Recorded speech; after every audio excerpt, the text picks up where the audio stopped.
Welcome back to Dark Skies Ahead on Lighthead. That's right, we're on Lighthead Magazine right now, and we're about to get into it. But before we do, we're going to tell you about Keystone Technologies. You got to go to KEYSTONETECH.com. Light made easy. That's right, the Retrofit Kings. What's up, Jane Slade? Hello, Michael Colligan. How are you? I'm doing well. Yourself?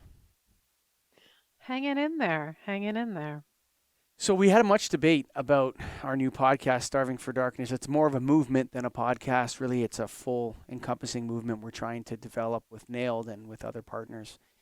And, we called this show Dark Skies Ahead in the early days. Why is Dark Skies the wrong name? Or why is the idea of a dark sky and that not fully encompassing really what the movement is all about? These days, we think of dark skies as being a special experience that you may have on a vacation or camping, not an everyday experience. And so, when we label a movement that's considered a treat from time to time, it's not really enough to incentivize people in knowing what they're missing and what the cost is. And when you're, is there an element to this where when you're talking like there's a the seeing the stars is like what you're saying. So I went on a camping trip when I was in grade 8 with my friends, and the Milky Way was there, and we saw it. And I saw it once, right, or whatever. That's a little pithy. I think there's a dark earth part to this. There's a dark water component. There's Hmm. a light level adjustment where as in the inner darkness and the outer darkness. Why why is it why how do we need to change our minds to think about darkness? Why is there a barrier there? Well, light is something that is enormously helpful in our lives. We now used to, well, in the past, we had light until the sun went down, and then maybe we had candlelight or some sort of fire, which was very hard to maintain. And then when electric light came into our lives, it was suddenly so easy that we took it for granted. So the thing that we have to get into the human mind is a real incentive. And unfortunately, wildlife historically is not enough of it an incentive, but that's the driving reason is that we are illuminating waters and some aquatic species are triggered by light levels that are less than starlight. And we're illuminating large swaths of the planet because one LED source can create light pollution up to 120 miles away. Hmm. So if we incentivize humans in what they're missing, and it's not just about the dark sky, that it's a whole experience of dimmer light, then we can actually drive the real movement, which is about gaining the natural daylight cycle back for wildlife. It's interesting that I don't know if you read The Economist magazine, but a couple years ago they came out with a greatest invention ever in the history of humanity. It wasn't the wheel, it was the toilet or modern plumbing, which is interesting, right? It makes things disappear, right? Hmm. Um, Yeah. and now you no longer have to deal with waste, that kind of waste, right? And so there's a sense that people that have grown up with modern plumbing, say for the last 125 years, they just assume that humans have never had to deal with their own waste before, or they've never had to live in these situations where they've had to deal with waste. And I think that's it's like you've lost this positive element due to the wonderful innovation of in artificial light or electric light. We've lost this um, element of darkness. It's gone. The firelight, the starlight. Most humans will not experience that in their Hmm. lives that are born now. They won't experience it unless we change it, right? But it's the other Right. way around for the toilet. It's like, yes, thank God you don't have to clean up your own waste. But Mm. it goes somewhere, right? And it has to be treated. And I know I'm going to bring this together in a second here, but there is pollution from that's separated from the individual. and the individual is separated from the darkness. And so these innovations, they sort of like Marshall McLuhan talked about, like, first we shape technology, then technology shapes us. And there's no Hmm. separation between those two things. And I think with this dark sky movement, what we're doing is saying, hey, we've shaped ourselves into a position where we no longer experience darkness, and that's not good for us. Right. And how do we fix that? We fix that by shaping new technologies, which then allow us to experience darkness. And I think what we're trying to do with the podcast and with the movement is usher in that new way of thinking. Is that fair and correct? Yes, I think that people no longer know what they're missing. There's no reverence of darkness or the arc of natural light in our lives. And so it's considered, something that we would see from time to time if you go to a special place. But we used to have access to the night sky, to darkness, to firesides, to the growing dimness in the day every single day. And this changes the way we think, it changes how we experience things, it changes what we value. So, this constant brightness is really not great for the human psyche because brightness is really linked to activity. Mm-hmm. So, we're never off. And so I like to talk about this aspect of it because it is a very big impact on our daily existence. And I think that's how we can incentivize the real need, which is the natural light for all living creatures and the natural daylight cycle. So I think and I think what we're trying to do is steer people to look at darkness and look at what they're missing and experience it. One of the major roadblocks or um, problems to overcome.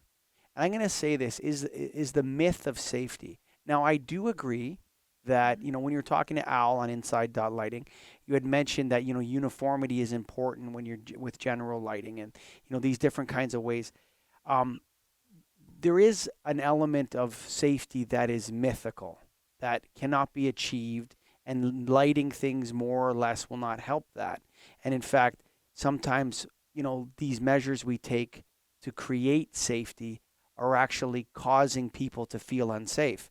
I mean, there was that study done on the blue lights at universities that Paul Bogart talked about, where they Hmm. had the light fixtures, the bollards with the blue light, and they would walk the kids on the campus and say, and if you ever get attacked every 30 feet, you can just run over to one of these blue bollards and hit the button. And it actually had the opposite effect. They were trying to reassure the students and the parents, but it actually, when they were surveyed after, they found that those blue lights actually made people feel less safe. And in Right. large part, most of them have never been activated. I mean, other than you Hmm. know, and with cell phones and all that sort of stuff we have now, do we really need that? So, yeah, I think that there's a safety element to overcome, and I think that's going to be my last question on this show. How do we address the barrier, the safety barrier that people are going to have a really difficult time with?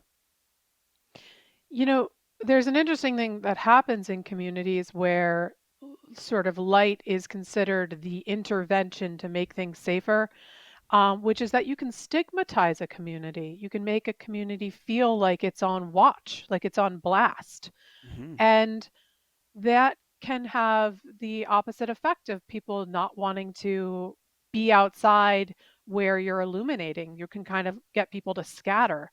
So there is a diminishing return that more light can actually create less experience, let alone addressing the issues of safety. And really, the thing is that light is not just one factor. It's a combination of many factors. And any lighting designer will tell you that there's a science and an art to it.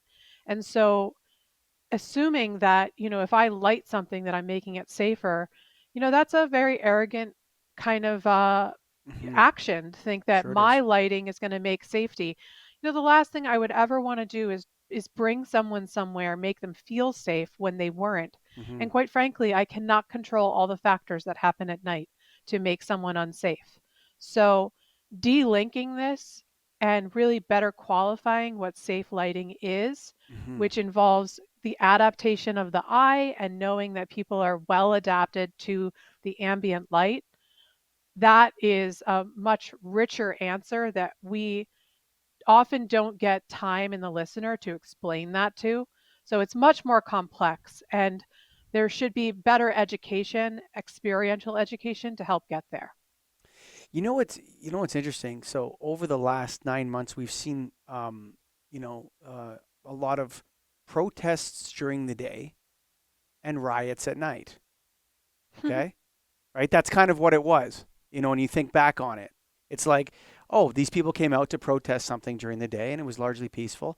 And then, at night, people started drinking or whatever, and then they would riot. They would get violent. But you know what always struck me whenever I saw anything on the news, it was always very well lit. I always wondered to myself that if somebody actually turned off all the lights, like if there was a queuing, I don't know if you've ever discovered queuing in your lighting journey. Andrea Wilkerson from the Pacific Northwest National Laboratories told me about a study about queuing and how tunable lighting and lighting controls are best right now, for sure, best used for queuing. So what queuing Hmm. was that they're in the NICU, and instead of having the nurses go in and wake the mothers and the babies up and then crying and all this sort of stuff, what they would do is they would just start the lights at a very low Kelvin temperature and then turn them up slowly over the course of an hour. And the nurses found that when they came in, the mothers and babies were all awake and feeding. So rather That's than waking wonderful. them up, yes. And so then at night in the visiting, they would, instead of telling people, okay, it's time to go home, you can't be with your loved ones anymore or whatever, they would just start to dim the lights slowly, and they Hmm. found that people would leave. Okay, so if they warmed the lights up and they dimmed them, people would not, oh, geez, you know what, it's time to go, whatever. People would be cued by this. And I often, when after I interviewed, I often would see these protests or riots at night, people acting violent, and it's bright like daytime, and they can all see each Right. other.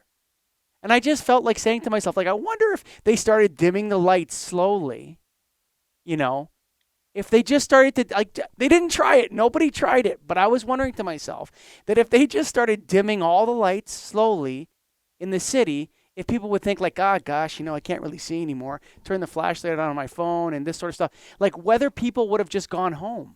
I wonder that to Right. myself, because whenever you I saw the think they would pictures, have.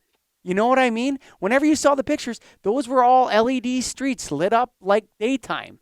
People are running around, and you know what I'm saying? It's like, what if we just turned off all the lights or dimmed them slowly? Would people calm down?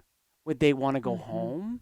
I'm not saying that that would be the outcome, but that occurred to me. And I thought, Yeah. maybe the safety, maybe the craziness or whatever that was happening, that turning from peaceful to anger, was happening because they needed to turn the lights down and the show was over. It's time to go home now. Yeah. Part of me is wondering if it is that simple, Jane. It's funny because a lot of lighting design is inspired by theater lighting design. In Mm. fact, a lot of lighting designers come from theater. And if you look at how they control crowds in theaters, I mean, that is often a blink of the lights at intermission, and then the lights slowly start to dim down, and people follow that guide Hmm. very intuitively. Very little needs to be actually said. So these are already tricks that are being used in theater, and I'm sure elsewhere. But and you'll see that at restaurants as well. That they'll dim the lights down at a certain hour, everything Hmm. gets a little cozier. These are certainly ways of controlling behavior because we are beings of light. We have been tuned to this light for eons. It's been a language that has been on Earth, tying every living thing together. So it certainly has an impact on behavior. I just pulled an amateur move and forgot to put my phone on silent. I don't know how many podcasts I had there, but I caught it. Folks, so there's a little taste of Starving for Darkness, a podcast. It's its own thing. It's out there now, and we're going to be running it. We're going to be contributing to Lighthead, so we're very thankful for Scott Costa and everybody over at the NAED for supporting this. And before we go, I say bye to Jane, but you got to tell you to go to keystonetech.com. That's KEYSTONETECH.com. That's Light Made Easy, the Retrofit Gangs.